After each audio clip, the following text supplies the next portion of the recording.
dân đa lưu biệt sau mà nụ tam khỉ mình đây thay dương ở đài score mà nè nâng cho bạn thế còn tận lưu tam mà nè tiết po đùm ná để còn dậy tập dương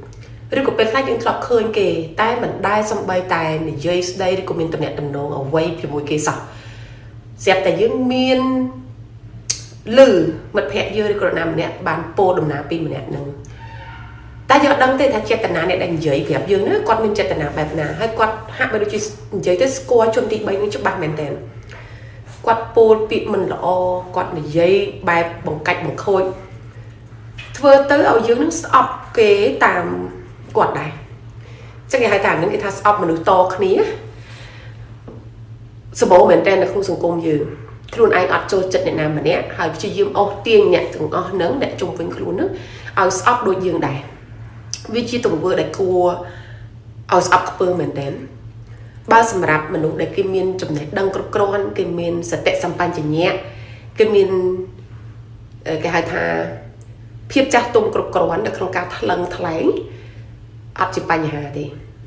ប៉ុន្តែមនុស្សខ្លះគាត់ឆាប់ជឿដែលហៅតែជាសឬគេថាម្នាក់នឹងអាក្រក់ក៏ជឿតាមដែរតែប៉ិតអ្វីដែលយើងគួរធ្វើបើសិនជាយើងបានឮនរណាម្នាក់និយាយមិនល្អពីបុគ្គលទី3មកឲ្យយើងស្ដាប់យើងត្រូវចូលលើគោលជំហរទី1ថាតើហេតុអីបានជាម្នាក់នឹងនិយាយឲ្យយើងស្ដាប់តើសន្តានរបស់គាត់អ្នកនិយាយហ្នឹងគាត់ល្អកម្រិតណាតើគាត់មានចេតនាអីចេតនាគាត់ចំណែនជនទី3ហ្នឹងចេតនាគាត់ចង់អូសទាញឲ្យយើងទៅស្អប់គេដែរបានជាបច្ចុប្បន្នជាមួយគាត់ចេតនាគាត់ចង់ឲ្យយើងនេះបាត់តំណែងតំណងជាមួយបុគ្គលទី3ហ្នឹងព្រោះជួនកាលគាត់ព្យាយាមនិយាយអាក្រក់ពីម្នាក់ហ្នឹងឲ្យយើងស្ដាប់ព្រោះគាត់ខ្លាចនៅពេលដែលយើងស្រឡាញ់ចូលចិត្តឬក៏ត្រូវគ្នាពួកយើងនឹងមានឱកាសល្អជាមួយគ្នាអញ្ចឹងសង្គមហ្នឹងបច្ចុប្បន្ននេះសូមកុំប្រញាប់ឆាប់ជឿនឹងកាត់សេចក្តីនរណាម្នាក់លឿនពេកកុំស្អប់តគ្នាអីព្រោះយើងអត់បានស្គាល់ពីប្រវត្តិយើងអត់បានស្គាល់ពីបុគ្គលិកលក្ខណៈរបស់គេបានច្បាស់ទេបើជួនកាលមនុស្សខ្លះយើងរាប់អានគ្នាយូរហើយយើងនៅតែអត់ទាន់ដឹងថាគេបែបណាផងចុះតម្រាំតែមនុស្សម្នាក់ដែលយើងមិនដែលបាននិយាយស្ដីដែលយើងមិនដែលបានតំណែងតំណងហើយយើងស្អប់គេភ្លាមយើងសួរខ្លួនឯងយើងជាមនុស្សបែបណាសូមប្រើបញ្ញាជាជាងប្រើអារម្មណ៍សូមប្រើបញ្ញាជាជាងគ្រាន់តែប្រើតិចស្ដាប់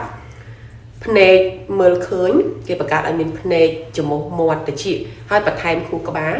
ដោយសារអីគេដឹងថាត្រឹមតែស្ដាប់ត្រឹមតែមើលអត់ទាន់អាចវិតម្លៃបានទេគឺយើងត្រូវប្រើបេះដូងនិងប្រើបញ្ញារបស់យើងមកវិតម្លៃចំណាយពេលឲ្យយូរបន្តិចដើម្បីមើលថ្លឹងថ្លែងនៅពេលដែលគេនិយាយនេះណាគេមានប្រយោជន៍ជាងអញ្ចឹងមនុស្សតែព្យាយាមរកប្រយោជន៍ឲ្យខ្លួនឯងអញ្ចឹងអបបធម៌ស្អប់មនុស្សតាមគ្នាហ្នឹងគួរតែត្រូវបានលុបបំបត្តិតាមរយៈយើងខ្លួនឯងជាអ្នកទទួលបានព័ត៌មានហ្នឹងខ្លឹកតែបានច្បាស់លាស់កុំឲ្យយើងខ្លាចជាមនុស្សដែលមានចិត្តចង្អៀតចង្អល់ឬក៏ខ្លាចជាមនុស្សដែលតិចស